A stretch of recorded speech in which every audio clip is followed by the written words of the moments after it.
வணக்கம் மக்களே. பயங்கரமாக வெயில் அடிக்கிற ஒரு மழை பெஞ்சால் பரவாயில்லன்னு எல்லா மக்களும் நினைக்கிறோம்.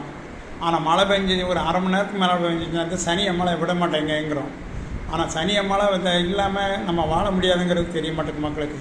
எப்போயுமே ஒன்று மட்டும் புரிஞ்சுக்கங்க, நம்ம பஞ்சபூதத்தை சேர்ந்த நீரையோ நிலத்தையோ அல்லது சூரியனையோ ஆகாயத்தையோ எதையுமே நம்ம திட்டக்கூடாது. பஞ்சபூதங்களை மட்டுமல்ல, மனிதர்களும் திட்டக்கூடாது. எதை திட்டினாலும் அது அதனுடைய பாதிப்பு அதுக்கு போய் சேரும். அதனால் அது அந்த பாதிப்பு மறைமுகமாக நமக்கு சேரும். ஆகவே தயவுசெய்து மழை பெஞ்சால் பெஞ்சிட்டோம், அது நம்ம கையில் கிடையாது. வெயில் அடிக்கட்டும், அது நம்ம கையில் கிடையாது. காற்றடிச்சு அடிக்கட்டும், அது நம்ம கையில் கிடையாது.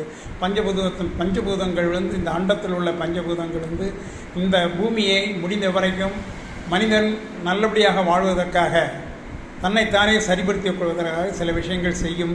அதை நாம் ஏற்றுக்கொள்ளத்தான் வேண்டும். அதிகமாக மழை பெய்தாலும் சரி, அதிகமாக வெயில் எடுத்தாலும் அந்த வெயிலை குறைப்பதற்கு இந்த பஞ்சபூதம் அதுக்கு தகுந்தபடி மழை பெய்யும், கண்டிப்பாக மழை பெய்யும்.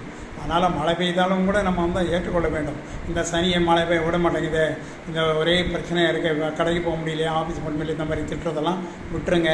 இது நல்லது, நமக்கு நல்லதில்லை. இது இந்த பிரபஞ்சம் பூமிக்கு நல்லது செய்கிறதுக்காக பண்ணது, அவ்வளோதான். நன்றி, வணக்கம் மக்களே.